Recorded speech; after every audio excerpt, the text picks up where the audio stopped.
Boa tarde, pessoal, aqui da Metadados. Hoje tenho o prazer em conversar com a minha colega Antonella. Seja muito bem-vinda, Antonella. Boa tarde, pessoal. Muito obrigada aí pelo convite. Que prazer estar aqui com vocês, falando de um tema tão legal, tão profundo. Muito bacana. Bom, nossa live de hoje são as competências para o futuro das organizações. E nada mais, né? Eu acho que antes quero te apresentar, ou melhor, que você se apresente, né? Eu sou vou me apresentar então, eu sou Gabriel Feltz, sou analista de portfólio aqui na Metadado, economista de formação, porém especialista em pessoas.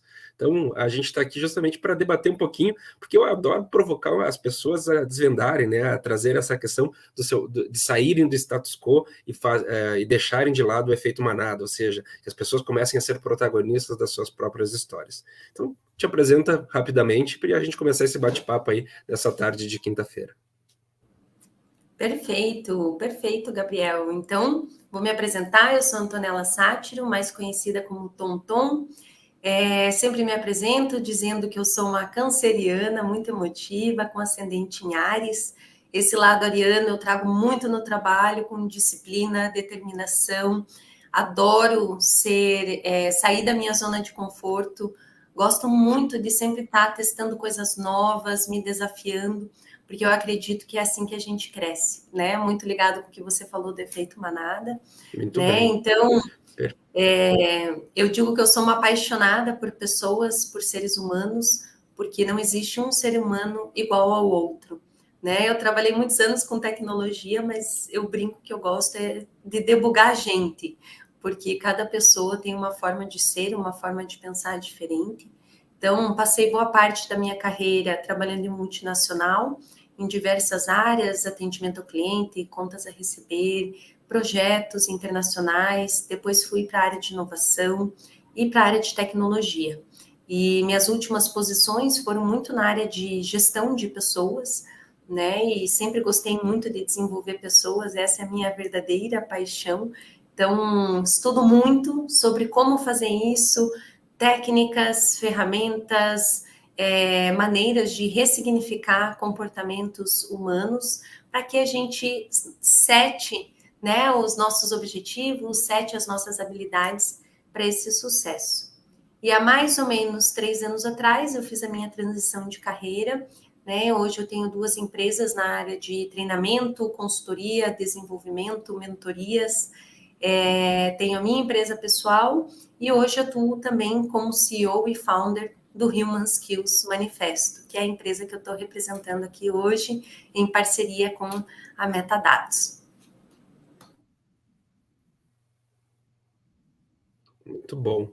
Recentemente, né, um currículo de peso, né, com histórias, com certeza, com muitas coisas que podem nos agregar e vai ajudar a trazer um bate-papo cada vez mais focado, né, no que a gente quer, que é o futuro. As pessoas estão olhando para o futuro, se desenvolvendo, algumas redescobrindo algumas coisas, né? A gente fala que nesse meio das questões das competências, a gente trouxe um material recentemente, onde a gente trouxe alguns conceitos de nexialismo, sobre eutagogia, e a gente trouxe algumas 8 competências, e eu gostaria de bater um papo contigo sobre elas, tá? Eu vou citar aqui a primeira, que eu me lembro que a gente trouxe lá, que era sobre o pensamento crítico, que é algo muito importante, né, que a gente tem para esse momento que nós estamos vivendo agora com essa mudança. Então, eu queria que tu falasse assim brevemente sobre ela, sobre essa competência e como é que tu vê ela para o futuro das organizações. Perfeito, Gabriel. Bom, o que é o pensamento analítico, então? O pensamento analítico, de uma forma muito simples para explicar, nada mais é do que nós encontrarmos problemas, né? Termos problemas e encontrarmos soluções para eles. Então, o que caracteriza o pensamento analítico? Qual que é o primeiro passo? O que eu vou analisar desse problema? Quais são as diferentes perspectivas que eu consigo trazer para avaliar o que está acontecendo na situação, por que está acontecendo, como está acontecendo, quem está envolvido nesse processo, né? O pensamento analítico, para mim, ele está muito conectado com os 5 Ws 2 Hs, né? Que é uma análise crítica de uma situação, de um problema, de um desafio, né? E aí, o que é o pensamento analítico na prática? Como que você vai trazer uma solução? O que você pensa por primeiro? O que você pensa por segundo? O que você pensa por terceiro? Quais são as hipóteses que você vai testar? Qual é o resultado que você espera? Como que você pode chegar a esse resultado? Né? Na verdade, o pensamento analítico, a gente só consegue desenvolver quando nós olhamos para os problemas através de diferentes perspectivas. E é muito interessante quando a gente faz uma analogia, né, com o modo de pensar dos israelenses, por exemplo. Né? No começo do ano eu estive lá e eu gostei muito de uma coisa que eles me falaram que assim me marcou muito, que dá para ilustrar exatamente o que a gente está falando aqui. Eu perguntei qual é o segredo para vocês serem tão inovadores e disruptivos, né? Porque Israel é um dos países mais inovadores do mundo. E eles me responderam, claro, não existem respostas simples para perguntas complexas, né? Mas uma frase que me falaram foi a seguinte, que me marcou muito. Nós transformamos maldições em bênçãos. Então, se não tem água para irrigar as colheitas, o solo, se não tem tanto espaço para plantar, o que eles fazem? Eles imprimem carne, eles imprimem alimentos, eles desenvolvem tecnologias para imprimir carne. A JBS aqui do Brasil, por sinal, comprou uma startup israelense que imprime alimentos, já olhando para esse futuro, né? Então, uma coisa que me deixou assim muito abismada, curiosa, foi que eles falaram que os pintinhos das galinhas estavam nascendo muito mais machos do que fêmeas. E aí a população de galinhas no país, de galinhas, né, fêmeas, não estava se reproduzindo da maneira como eles gostariam. O que eles fizeram? Eles foram buscar uma forma de transformar o sexo do pintinho da galinha. E fizeram um monte de testes, abordaram o problema por várias perspectivas, até eles descobrirem o quê? Que através de um determinado som, de um determinado timbre, quando o ovo nasce, você consegue transformar, mesmo que seja macho, em fêmea. E eu falei, caraca, isso é muito revolucionário, né? E para mim isso mudou a forma como eu via as instâncias do pensamento analítico.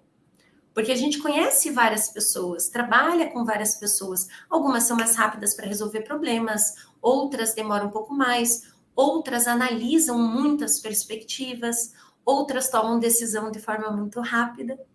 Mas quando eu escutei essa história do pintinho da galinha, eu falei assim, isso é outro nível de pensamento analítico. Porque quando que na nossa vida a gente ia pensar que isso é possível? Porque são as leis da natureza, né? Vai muito além daquilo que a gente acredita ser possível. Então, o pensamento analítico, resumindo, né? E uma coisa, né, Antonella? Pode falar. A gente tá com um pouquinho de delay aqui, então por isso, pessoal, se vocês virem um pouquinho ali, que a gente atrapalhar um pouquinho, tá dando um pouquinho de delay e a conexão, acho que não sei se é a minha ou se é a da Antonella, para mim tá travando um pouco. Mas eu vou já complementando o que tu falou, que tu trouxe essa questão do pensamento analítico e com o exemplo que tu deu, foi algo muito bacana, porque a segunda é a solução de problemas complexos. Né? Então, a segunda dessa lista que a gente falou, a gente traz a questão de problemas e soluções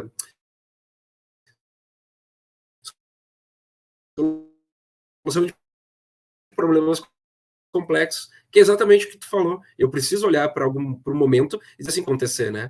E aí a gente entra no terceiro ponto, que é a adaptabilidade, e o quarto, que é a inovação.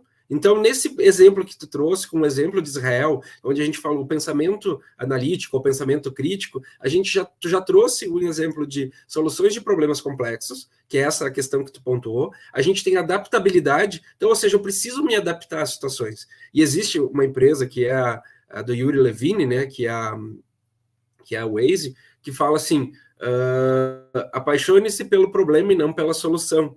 Então, essa é uma frase que vem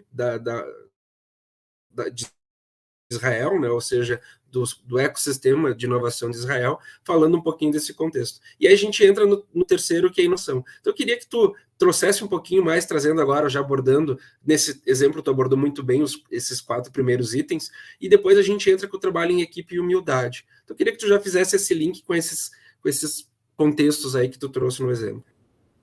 Perfeito, perfeito.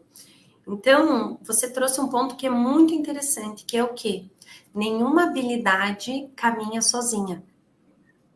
Todas as habilidades estão conectadas, né? Porque, assim, a jornada, ela não é finita.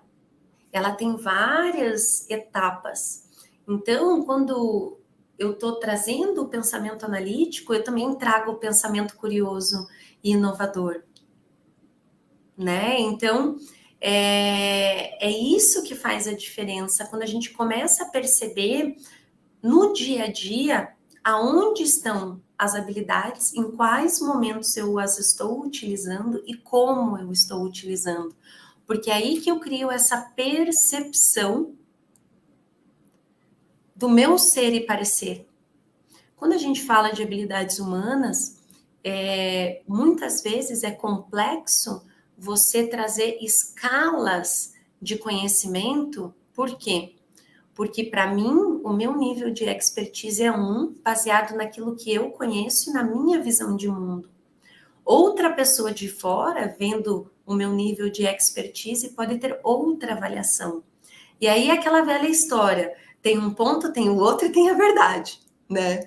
Então, a gente pode fazer os mapas de competência para avaliar onde nós estamos e para onde queremos chegar, mas esse processo, muitas vezes, acaba sendo intangível. O que acontece quando a gente faz mapas de competência ou até mesmo avaliações de performance dentro das empresas é que nunca vai ser perfeito, mas existe sim técnicas, ferramentas, formatos para se chegar o mais perto da realidade, né? Então, fazendo essa conexão com a tua pergunta, como que daí a gente passa para a colaboração, né, para o trabalho em equipe? O que é a colaboração? A colaboração genuína.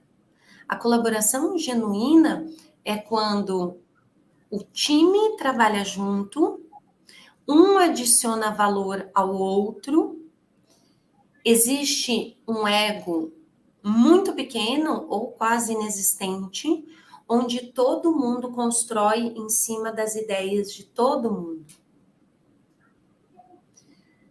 Exemplo, né? Quando a gente fala de agilidade, quando a gente fala de práticas ágeis, quando nós vamos fazer uma retrospectiva de como foi um sprint, como que foi um período de trabalho juntos, na retro, se todo mundo se sente pertencente, se todo mundo sente que está num lugar aberto para compartilhar, as pessoas falam a verdade.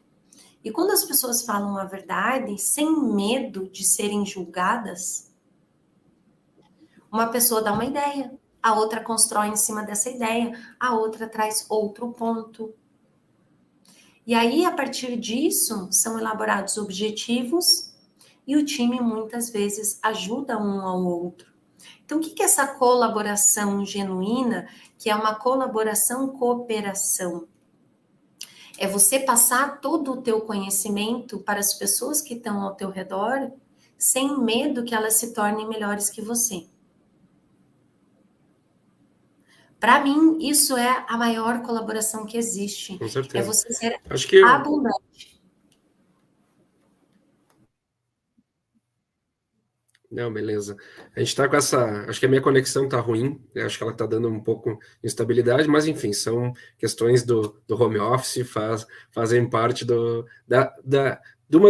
termo que a gente acabou de falar, né? A questão da A adaptabilidade, ou seja, nós precisamos nos adaptar às conexões que a gente tem, às situações que a gente tem e como é que a gente resolve esses problemas, né? Mas eu acho que tu trouxe um exemplo muito interessante, que é a questão que a gente falou do trabalho em equipe, né? A gente não consegue trazer. E eu vou casar um pouquinho isso com o termo do excelismo, que é a gente saber um pouquinho de cada competência para achar um nexo para resolver um determinado problema. Então, dentro dessa construção, esse conhecimento, esse campo, eu trago outras duas que é algo que é muito importante, tu citou aí nas entrelinhas, que é a humildade.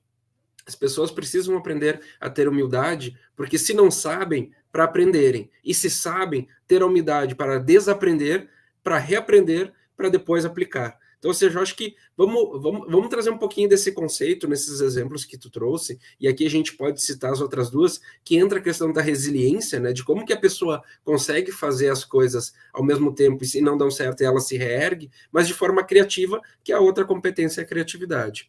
Né? E alguém, se quiser ir compartilhando alguma pergunta, pessoal, no chat, fiquem super à vontade, que a nossa equipe aqui ela vai colocando as perguntas para nós aqui e a gente já vai debatendo sobre elas. Então, traz um pouquinho esse contexto dentro dessa realidade que tu está falando, Antonella, trazendo um pouco da humildade, da resiliência e da criatividade. Acho que elas se complementam, né, em prol dessa construção que a gente está fazendo aqui. Perfeito, perfeito. A humildade é a palavra-chave de 2023 para o sucesso dentro das empresas, né? O que é a humildade? A humildade é a gente perceber quando nós estamos errados, né? Saber pedir desculpas, saber aceitar um feedback, perceber que nós não somos perfeitos e que sempre existe espaço para melhorar, né? Então, um exemplo do feedback. Eu já trabalhei em várias empresas, trabalho, né, como consultora, como master trainer, mentora dentro de empresas. E o que eu vejo? Às vezes, quando a gente vai dar um feedback, a pessoa vai para onde? Para a zona da resistência ou do vitimismo, né? Ah, não, mas eu não faço isso. Não sou eu que faço assim, né? O que a gente precisa virar uma chave muito grande, que é a chave para o sucesso para qualquer profissional. O feedback, ele pode vir num papel de pão, ele pode vir numa caixinha bonitinha, ele pode vir com luminoso, ou ele pode vir numa caixinha da Tiffany. Mas o feedback é sempre um presente. Por mais que ele não venha embrulhado e bonito, né, e seja muito bem estruturado, porque a grande maioria dos líderes não sabe dar feedback, não sabe estruturar o feedback de uma maneira que a pessoa compreenda, dando exemplo, mostrando que se ela for diferente, aonde ela pode chegar. Então, a humildade está muito conectada com eu entender que o feedback é para crescer. Que essas conversas profundas e humanas que a gente pode ter é o que faz a gente cada vez mais se transformar, ressignificar, nos tornarmos melhores profissionais. E aí entra essa adaptabilidade de perceber que a gente pode se moldar e evoluir. A gente não é uma pessoa estática com comportamentos e habilidades e competências estáticos. A gente está mudando o tempo todo, tudo muda o tempo todo. Né? O exemplo que eu sempre dou é o filme do Ghost, com a Demi Moore, fazendo ali o vaso com o Patrick Swayze atrás. Todos nós somos esse vaso. E a gente pode moldar esse vaso e os nossos comportamentos da maneira que a gente quiser. Só que nós temos que estar abertos a essa mudança. E aí é o mindset de crescimento, né? O mindset de crescimento é a gente saber que não basta nós sermos inteligentes ou talentosos, mas que tudo na vida requer dedicação, requer treino, requer esforço, né? Requer disciplina, resiliência, porque nada na vida acontece do dia para a noite. É tudo uma construção. E aí, quando a gente olha para nós com esse olhar de que nós somos moldáveis, a gente está colocando o nosso pensamento criativo e inovador em prática. Porque se tem algo em mim que eu não gosto, eu posso mudar. Porque eu sou a dona da minha vida, eu tenho as rédeas da minha carreira. Não é a empresa que eu trabalho. Sou eu que decido quando, onde, como eu vou mudar. Isso requer muita resiliência, mas é possível, né? É possível. Um exemplo que eu posso dar, por exemplo, já faz aí o que? Mais de 10 anos que eu estudo escrita criativa, que eu fiz vários cursos, várias capacitações, vários treinamentos, que eu publiquei o meu primeiro livro numa editora, depois publiquei a segunda edição desse livro por uma editora independente. E agora eu estou fechando um terceiro título com uma editora grande. Mas nada disso surgiu do nada. Faz 10 anos que eu estudo, faz 10 anos que eu estudo mercado literário. Fiz MBA em editoração de livros para entender como funciona o mercado no Brasil. Fui atrás de agente literário. Fiquei anos buscando um agente literário.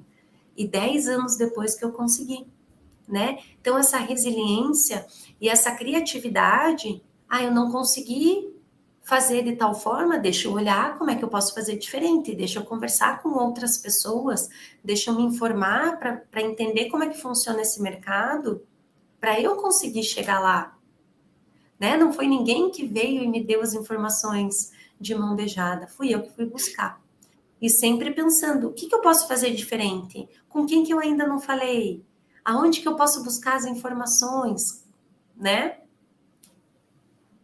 Então, todas essas habilidades, elas vão se integrando. E a nossa criatividade é justamente perceber como integrá-las. Então, essa forma da gente olhar para as nossas habilidades, olhar para nós mesmos, nos traz uma visão de leveza. Porque eu não tenho daí a síndrome da Gabriela. Nasci assim, cresci assim, vou morrer assim. Eu sou um trabalho em constante transformação. E se eu estou em constante transformação, como que eu passo a enxergar o erro? Eu passo a enxergar o erro como se ele não fosse algo tão pesado, algo tão difícil, que muitas vezes na nossa cultura é como a gente interpreta. Mas o erro, na verdade, nada mais é que um passo mais perto do sucesso. Porque se eu estou errando, quer dizer que eu estou aprendendo. Porque se eu só tenho vitórias, quer dizer que eu ainda, né, não sei tudo. Tá me ouvindo?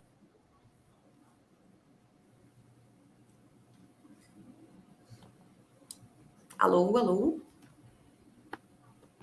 Alô? Oi, tá me ouvindo melhor agora? Agora sim. Tá. Eu tive que trocar de local porque o sinal estava bem ruim, por isso eu acabei. Peço desculpa aí, pessoal. Mas imprevistos, né? Como a gente está falando aqui, nós temos que nos adaptar, né? Ou seja, nós temos que ajustar. A gente tenta fazer de um jeito, se não dá muito certo, nós tentamos fazer de outro. Bem tranquilo. Bom, pessoal, temos uma pergunta que eu acho que dá para complementar muito nisso que a gente está falando. A Mayara colocou, bacana, mas como as empresas e os próprios colaboradores podem identificar quais competências são mais relevantes e alinhadas às necessidades do mercado? Eu tenho um ponto de vista, mas eu quero ouvir.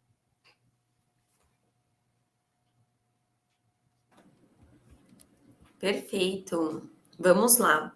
Então, Mayara, tem várias pesquisas científicas que a gente pode se basear, né? A principal, que eu diria que é a pesquisa mãe, é a do Fórum Econômico Mundial, da Taxonomia 4.0, que elenca todas as habilidades sociais, intrapessoais, interpessoais, que são as mais importantes no mercado. Eu até esses dias publiquei ali no meu LinkedIn as principais habilidades para 2023, Se você quiser buscar lá depois, está disponível. O pessoal da Metadados aqui também publicou um mapa de competências. E todos esses mapas, essas habilidades, eles trazem, geralmente, as mesmas, que são as principais: pensamento analítico, colaboração, liderança, pensamento criativo e inovador, resiliência, gestão de tempo, comunicação assertiva. Essas são algumas das principais, e inteligência emocional também, e que são as que mais estão em voga. E aí, um ano ou outro, a gente adiciona algumas outras habilidades e competências de acordo com o momento que a gente está vivendo. Mas, por exemplo, uma das pesquisas do LinkedIn, que saiu esse ano, mostra que a habilidade de comunicação assertiva e resolução de problemas e pensamento analítico, essas três, foram as mais procuradas pelos recrutadores em 2023. Então, esse é um exemplo, né? Então, respondendo a sua pergunta, todas essas habilidades são importantes, a gente precisa desenvolver um pouco de cada habilidade, claro, e até porque, como a gente falou, elas estão conectadas. Então, eu não consigo desenvolver uma boa comunicação assertiva se, por exemplo, eu não desenvolver a minha escutativa.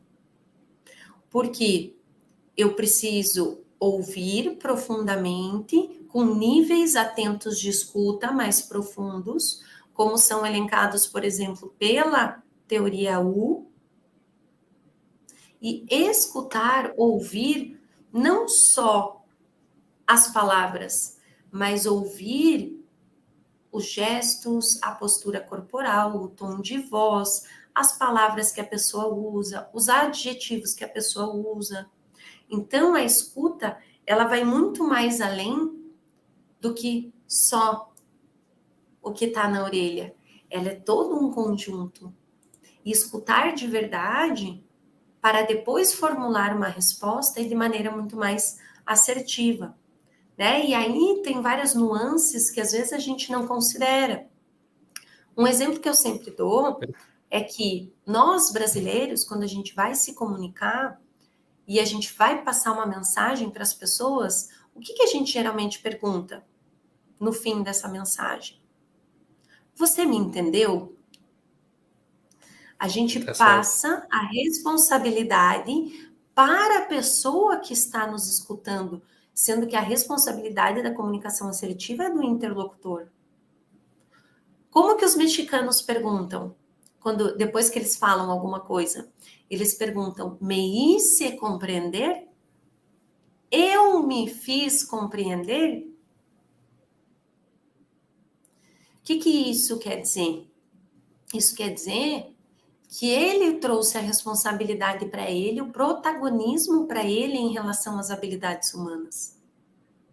E o que nos falta, que aí é o ponto-chave, que é o conselho estratégico que eu dou para você e para todo mundo que está nos escutando aqui, e que é algo que eu sempre trago nas minhas mentorias, nos cursos que eu dou, na Jornada da Liderança Humanizada, que é um dos nossos cursos do Human Skills, que é o quê?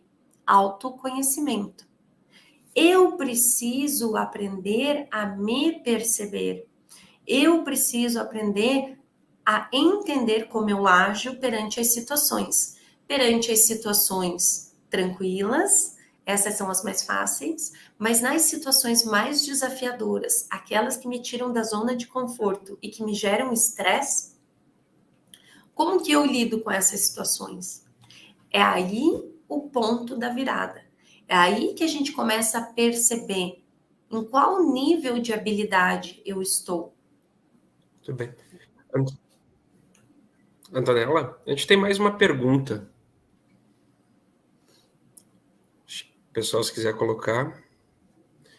Estamos vivendo um momento de transição e os gestores estão com dificuldades para se adaptarem com as novas realidades. Acho que aqui foi mais um comentário, né, que a gente está vivendo esse período de transição, né? Eu acho que Uma coisa que eu até posso complementar a pergunta anterior, e tem uma outra pergunta, que se existe uma metodologia para desenvolver essas habilidades, que a Perla fez, que eu acho que dá para dizer assim, não sei se existe a metodologia, né? Porque hoje a gente pode dizer que existem vários frameworks, né, que as pessoas criam ou pegam a partir de uma teoria e vão fazendo algumas adaptabilidades. Ah, eu criei um framework de tal jeito, que faz sentido, que não faz, e assim as pessoas vão testando. Mas eu acho, até essa semana eu estava conversando com a minha esposa e eu disse para ela assim, será que a gente já parou para pensar se dentro das empresas, quando você pega um gestor e ele é focado em resultado, pegando o comentário ali do Arleto, que fala sobre essa questão da dificuldade em se adaptarem, muitos gestores têm dificuldades de se adaptarem a fazer a gestão de pessoas. E aí eu fiquei pensando assim, já pensou se tivesse, então, um gestor de processos, ou seja, um gestor de operações, que ele é focado em resultado, e eu tivesse uma pessoa que fosse gestor de pessoas. Eu fiquei pensando assim, tipo, será que não seria interessante eu ter uma pessoa focada somente para pessoas, né? Eu disse assim, daqui a pouco, não sei, nunca via nesse formato. E eu fiquei pensando, será que isso daria Existe, certo? Existe? existe Olha aí, sim. Ah, existe e tu sim. sabe, E traz um eu pouquinho então fui desse. essa pessoa. Olha que legal, olha que Existe sim, bacana. eu fui essa Traz um pessoa. O pouquinho nome disso, desse... que eu acho que isso pode ser um. Pode trazer, Perfeito. por gentileza. Desculpa, a internet tá cortando muito. Mas vamos lá. Eu fui essa pessoa e foi um dos melhores cargos que eu já tive na minha vida, pelo menos, né, para mim que amo trabalhar com pessoas e desenvolver pessoas. O nome do cargo se chama Staff Development Manager, SDM. Depois deem uma procurada aí, tem algumas empresas que já Olha, implementaram. Eu fui SDM na Exxon, para um time de tecnologia, e foi uma posição incrível. Mas, porém, contudo, todavia, quando eu assumi essa posição, não tinha tanta estrutura e não tinha ferramenta.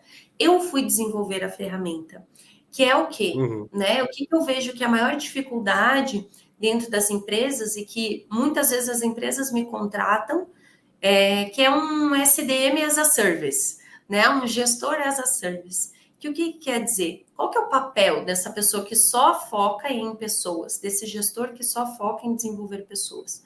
O papel simplesmente é focar nas one-on-ones, fazer as one-on-ones muito bem feitas, entendendo o que a pessoa está fazendo bem, o que ela precisa melhorar, quais são os objetivos dela, trazer ferramentas, trazer leituras, trazer vídeos sobre essas habilidades que a pessoa quer desenvolver e fazer esse acompanhamento com a pessoa mensal, quinzenal, dependendo da necessidade, sempre dando os feedbacks frequentes. E, por exemplo, nessa estrutura ágil, eu tinha 2 times, 2 team leads, e eu participava também das reuniões do time, mas não com o intuito de interferir no operacional, mas com o intuito de saber o que estava acontecendo e de prover feedback em relação à performance das pessoas, em relação ao que estava acontecendo no processo, mas não se meter, e aí existe uma grande diferença, e sim direcionar. Olha, do jeito que uhum, está sendo feito, os prós e os contras são esses.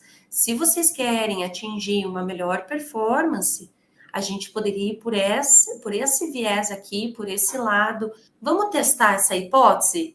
Aí você me diz se dá certo ou não, né? Então, o papel estava muito relacionado perfeito.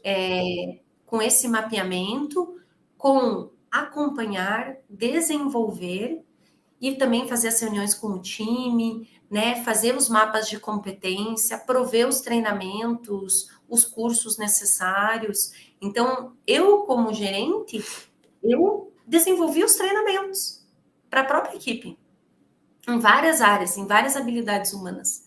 E isso é muito gratificante, é uma delícia, porque é o que eu gostava de fazer, mas não é para todo mundo. Porque tem gestores que gostam muito de entrar no operacional. E não é que você não vai entrar, você pode entrar, mas com a visão humana de como está sendo feito, né, e quais outros rumos você pode trazer para os processos e sugestões de processos, enfim, né? Mas é uma posição incrível, que eu super recomendo.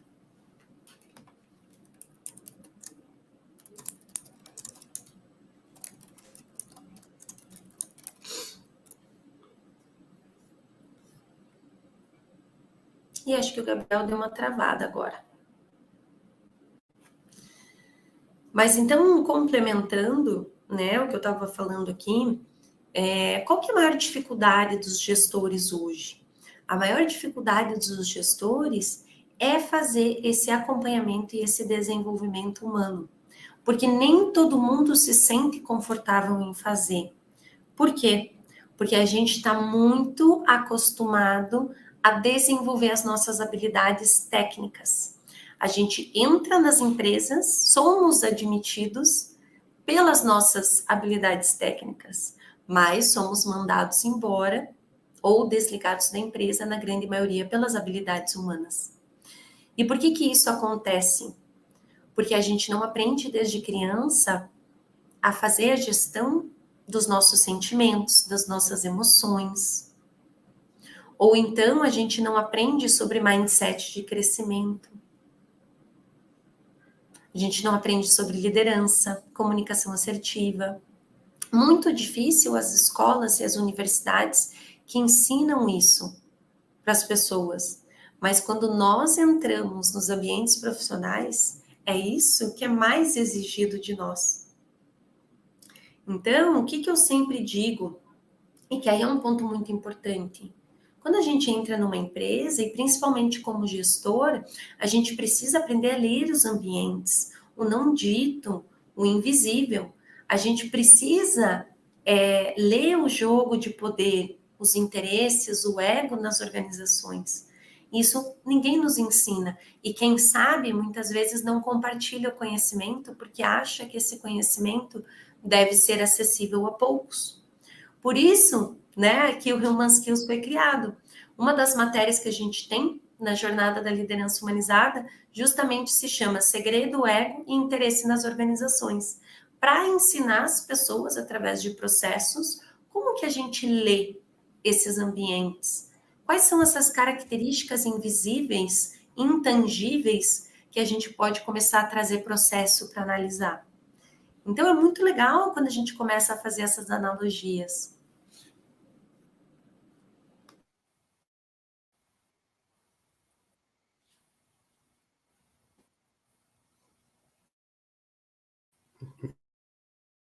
Muito bem.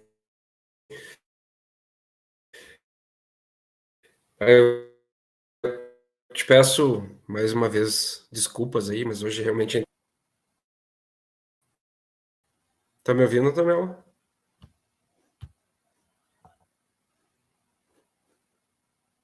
Tá. Bom, eu estava aqui pensando, né, nisso tudo que tu trouxe, nesses pontos, assim, gostei muito de ver SDM, né, Staff Development Manager, ou seja, gerente de desenvolvimento de equipes, né, vamos traduzir dessa forma, né, que eu acho que é bem interessante. Quais são as oportunidades e desafios enfrentados pelos indivíduos que buscam se destacar em um cenário de rápida transformação? A gente trouxe 8 competências aqui, né? Trouxemos que são olhando para o futuro das organizações, mas como é que tu vê assim as oportunidades, né, nesse contexto de desafios desses profissionais? Deu uma travada que para mim eu não consegui entender. É dentro das habilidades, qual foi a pergunta? Quais são as oportunidades e desafios enfrentados pelos indivíduos que buscam se destacar em um cenário de rápida transformação? Perfeito. Bom, o primeiro ponto é entender que as empresas, apesar de elas não falarem, elas buscam profissionais híbridos. O que são os profissionais híbridos? São os profissionais que têm as habilidades técnicas, mas também têm as habilidades humanas, né? E que estão abertos a expandir estão abertos a aprender coisas novas, né? Então, por exemplo, eu vejo muito dentro das empresas, via dentro dos meus times, às vezes eu ia delegar uma atividade para uma pessoa para desenvolver essa pessoa. E eu explicava para ela que eu ia delegar essa atividade para ela desenvolver determinada habilidade para no futuro ocupar uma posição que ela queria, que ela reportou, né, que ela queria ter no futuro, mas às vezes a pessoa reclamava: nossa, mas mais uma atividade, né? E aí, esse é um comportamento reativo que às vezes a gente vê nas empresas.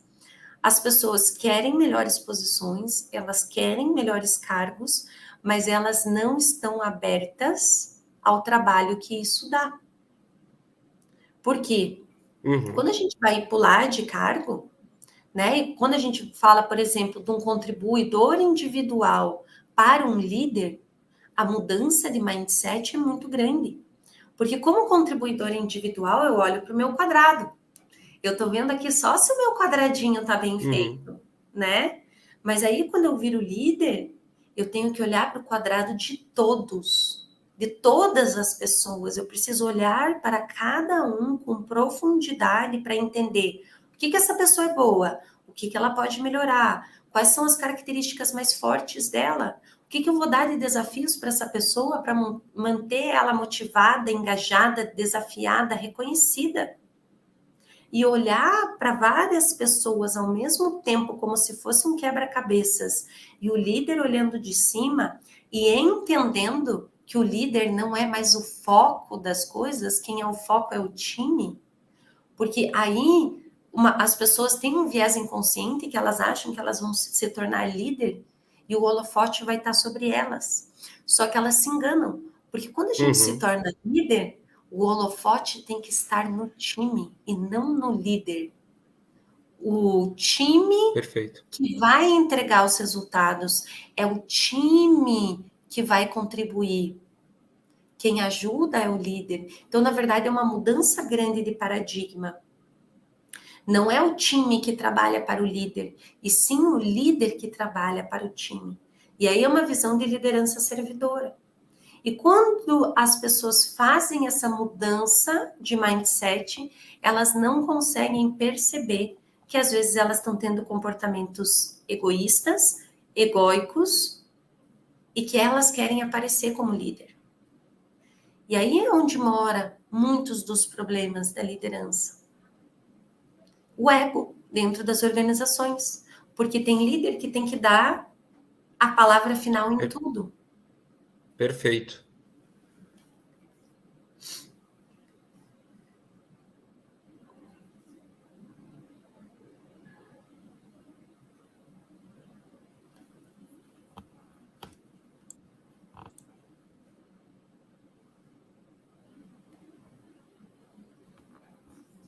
Alô, alô, Gabriel?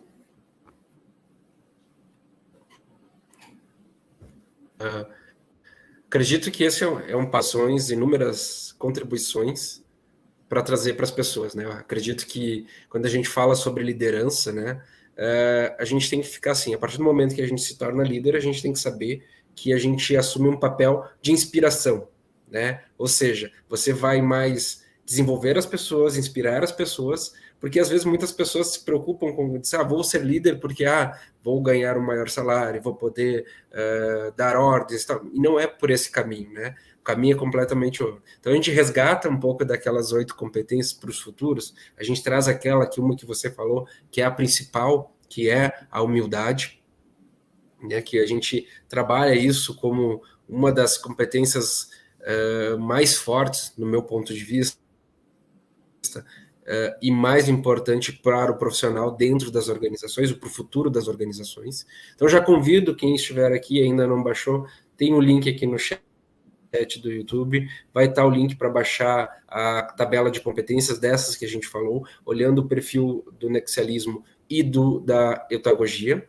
E também, Antonella, vou te passar a palavra aí para a gente falar rapidamente aí, te agradecer pela tua disponibilidade, eu sei que a tua agenda é super apertada, por estar conversando conosco aqui e ter doado esse teu tempo e trazer esse teu conhecimento para compartilhar conosco aqui com quem está ouvindo.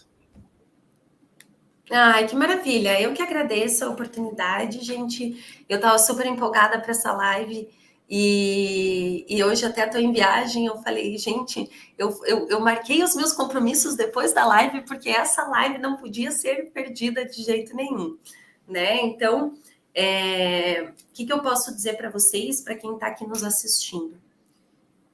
Toda mudança que a gente quer ver no mundo começa pela gente mesmo. Então, se você quer ver qualquer mudança na sua carreira, na sua vida profissional, quem tem que começar a mudança é você. Porque o time é o reflexo do líder. Então, se eu sou um líder proativo, se eu sou um líder que estuda, se eu sou um líder que se trabalha, que investe em autoconhecimento, o meu time vai ser também assim. O meu time vai ser mais profundo, o meu time vai ser mais interessado e curioso por tudo isso. Porque a gente é exemplo, a gente inspira as pessoas. Então, se eu não me trabalho, provavelmente o meu time não vai se trabalhar. E aí eu não posso exigir que os meus liderados, que as minhas lideradas evoluam, porque eu não estou evoluindo, né? Então, assim, e eu estou falando aqui, gente, de liderança, não só liderança de cargo formal, porque a liderança é a atitude. Então, independente se vocês têm cargo de liderança formal ou não, isso também se aplica, né, para as pessoas que estão ao nosso redor. Então, comecem sempre por vocês. Olhem aonde estão os medos, os padrões repetitivos, as crenças limitantes e trabalhem, invistam em meios que vão fazer vocês crescerem. Seja terapia, seja curso, seja treinamento, seja mentoria, livros, o que vocês quiserem. Mas olhem para vocês com verdade e com coragem para se desenvolver. Esse é o recado que eu deixo para vocês hoje.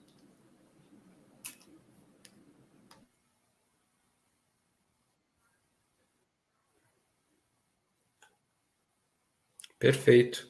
Então, Tonela, te agradeço aí. Meu muito obrigado por esse bate-papo. Mais uma vez aí, peço desculpa a quem está nos assistindo pelos imprevistos aí em questão de conexão, mas é algo que a gente fica à mercê, né? Por mais que a gente cuide, eu tentei trocar aqui de lugar, mas pelo visto a minha conexão hoje não ajudou. Tenho certeza que o conteúdo foi riquíssimo, tem muito a trazer, né? Sigam a Antonella no LinkedIn, ela sempre traz uns conteúdos muito bacanas, assim, pontos de vista sobre isso que a gente está falando, entre outras coisas, né? Sigam, tem os conteúdos da Metadados, né, no nosso site, tem um material riquíssimo também sobre vários temas relacionados a este que nós estamos falando e também aos demais de recursos humanos. Então, fica aqui meu agradecimento, né, pela troca, pela experiência, pelo conhecimento que tu tens e trazer e compartilhar aqui conosco nesse bate-papo nessa quinta-feira. Eu que agradeço. Muito obrigada pela oportunidade e que possa ajudar muitas pessoas aí a se desenvolverem. Perfeito.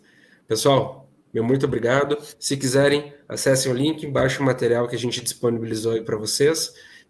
Fiquem com Deus e até um próximo bate-papo.